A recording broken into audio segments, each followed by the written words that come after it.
여러분 안녕하십니까? 여러분 파파미라고 들어봤습니까? 파도 미담만 나온다 해서 파파미라는 새로운 유행어가 만들어지고 있습니다. 우리가 21세기에 살면서 제21대 대통령에 이렇게 깨끗한 사람이 있었나 정말 놀라지 않을 수가 없습니다. 같은 정치인들도 90도로 인사를 한답니다.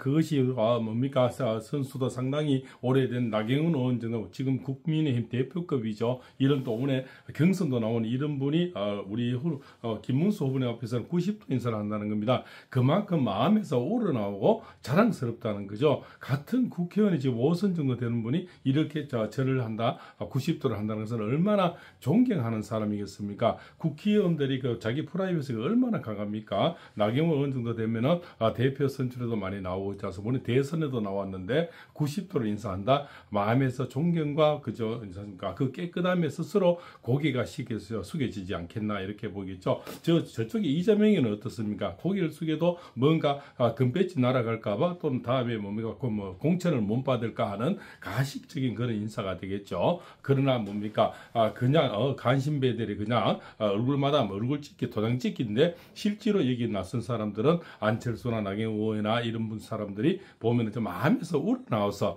정말 한다는 것이 돋보일 것 같습니다. 그러나 지금도 자기 몸값을 올리고 잘 뭡니까 저기 하와이에서 밤나라 대출하는 사람도 있고요. 집에서 기타 치면서 맛동산 먹으면서 몸값을 올리려고 하는 그런 파렴치한도 또 있죠. 그러나 이 자들이 뭐 하는 행동 또 한덕수도 있죠. 참 뭡니까 이 국민의당 참 웰빙당이라는 지금도 그런 소리를 듣기에 저는 충분하다 이렇게 봅니다. 사람이 그래서 무슨 일이 당하면 서로 백지장도 맞들면 좋은데 그렇지 않습니까? 아직까지 자기는 자기 정치를 하려는 그런 사람들 정말 저쪽에는 뭡니까 이재명이 같은 아주 가치가 없는 온갖 비리 온사 비리 백화점이지 않습니까? 범죄 백화점인데도 저렇게 단결해서 똘똘 뭉쳐서 지금 선거운동을 하는데 아직도 하와이에서 안 오고 있고 한두 손은 나타나지 않고 있고 한 사람은 나올 듯 말 듯 뭐 한번 해준다 뭐 한번 해준다 이런 정치를 좀 하고 있다는 거죠. 그래도 윤석열 대통령이 탈당하면서 좀 그 분위기를 좀 더 잡아주려는 그런 또 메시지를 냈죠. 다 같이 김문수 후보를 도와라 이런 얘기를 하면서 바로 그 윤석열 대통령의 탄핵 당시에 아주 열정적으로 그러니까 우리가 계몽이 됐다. 나도 계몽이 됐다는 변호사 김계리 변호사가 전적 합류가 됐는 것 같습니다. 석동현 변호사는 뭡니까 한동훈이가 들어오니까 조금 끌끄지하겠죠. 또한 윤 전 대통령이 탈당을 하면서 지금 선대위에서 약간 물러나면서 김계리 변호사를 보낸 것은 나의 마음이 여기 김문수 후보인데 있다는 어떤 메시지를 주기 위한 그런 것이 아니겠습니까? 그래서 김계리 변호사가 국민의 정식으로 당원으로 입당을 하고요. 그래 본격적으로 선거 유세에 돌입한다. 김계리 변호사를 보내는 것은 본인의 목적도 있겠지만 결국적으로 윤석열 대통령의 전 대통령의 마음을 전하는 또 포신하기 위한 어떤 그런 협동이 아닐까. 결국적으로 윤석열 전 대통령이 물심양면을 여러 가지를 돕고 있다는 정표가 되겠죠. 그런데 한동훈은 아직까지 뭡니까 자유통일당이 어떻다 대통령이 어떻다 계속 나오지도 않으면서 꼬치꼬치 뭡니까 뒤에서 해방짓만 하고 있고 내부 총질만 하고 있다는 것이 정말 소인배구나 하는 참 한심스러운 생각도 듭니다. 그래서 나경원 의원이요 우리 김문수 후보님이 얼마나 깨끗하고 얼마나 많은 업적을 있는지 왜 청백리라 하는지 왜 파팜이라는 별명이 붙었는지 파도 미담만 오는 그런 별명이 붙었는지 이것을 조목조목 언론하는 것이 굉장히 뭡니까 참 이렇게 존경스럽다 할 정도로 왜 고개가 90도로 숙여지는지 나경원이 인사를 그렇게 하는지를 한번 들어보시기 바랍니다. 이렇게 올곧고 깨끗한 사람이었나 이제야 김문수 후보의 인생이 조명받기 시작했다. 파도 미담만 나오는 파파미 후보다.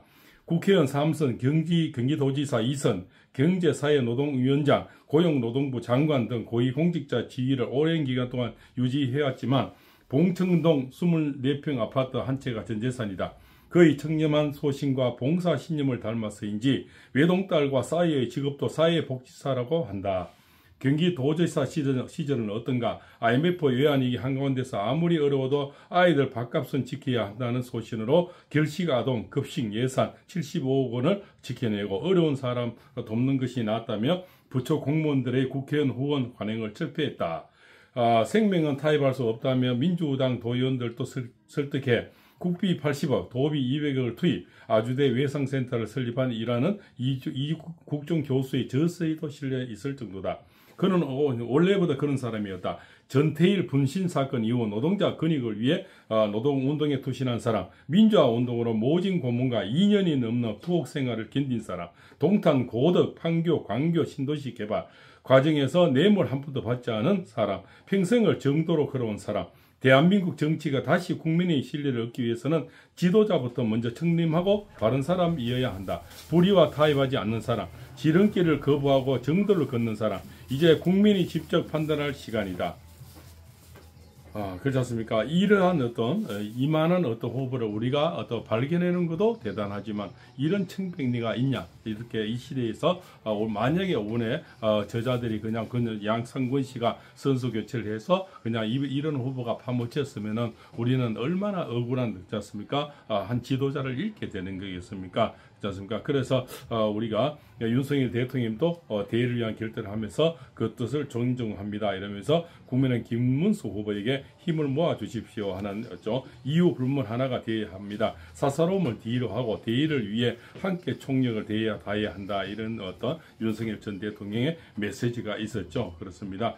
그래서 지금은 절체절명의 대한민국 위기. 그래도 마지막 이렇게 깨끗한 파파미 청백리에 우리 후보를 볼 수 있다는 것도 우리에게는 영광이 아닌가. 그래서 모두가 저는 사전 투표하지 말고 모두가 손에 손잡고 업어나가서도 기어가서도 오늘 투표를 해야 되겠다. 압도적으로 이기야만이 이번 선거는 가능하지 않겠나는 것은 누구나 다 알고 있는 사실이 아닐까 이렇게 생각이 됩니다. 다시 철학적으로 말씀드리면 16일부터 25일까지가 우리 김문수 후보에게는 가장 운세가 강해지는데요. 하루하루가 다르게 지지율이 올라갑니다. 내일 월요일부터는 분명히 40% 이상 나오는 지지율이 발표가 될 거고요. 이제는 이재명이는 2%에서 2% 떨어집니다. 그래서 43% 정도 나오겠죠. 그러면은 곧 다음 주 중에 데드 크로스가 일어나면서 골든 크로스가 일어납니다. 그러면서 다시는 그 다음 주부터는 우리 후보님이 앞지르는데 MBC 뭡니까 리얼미터 갤럽 이런 데서는 지금 너무나 차이가 나오는 것은 그거는 가짜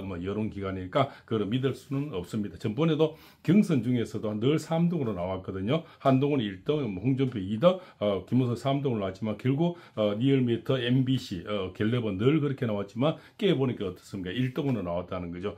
그자들은 이 주입 자체가 기본 자체가 이재명을 높게 해놓고 또 우리 김문수를 좀 낮춰버리고 의지소침하게 만들어서 동력을 상실하게 만드는 거죠. 또 이준석이를 좀 높여주는 거죠. 높여주면 이준석이는 끝까지 종진하라. 그저 끝까지 낙마하지만 끝까지 해라는 그런 동력을 심어주는 거고요. 우리 후보는 동력을 상실하게 만들고 그러니까 양동 작전을 쓰는 자들입니다. 그래서 이재명이는 또 높이 띄워줘서 나중에 다른 방법을 쓰더라도 원래 이만큼 프로수가 있었다. 이렇게 이제 보여주는 표현이 아닐까 이렇게 생각이 됩니다. 주변에 아무리 오는 손님이 철학 오는 사람이 아무리 물어봐도 지금까지 이재명이 찍는 한 사람도 없는데 51%가 나온다. 저는 신기한 얘기가 아니겠습니까? 그래서 평시에 좌파라는 사람들도 너무 깨끗한 후보가 나와버리니까 이재명을 찍는 사람이 없는데 어떻게 51%인지 참 신기하다. 그래서 우리는 파파미라는 이런 후보를 만나게 되었다. 우리 인생에는 값진 보물이 아닐까 생각이 됩니다. 팔문수입니다.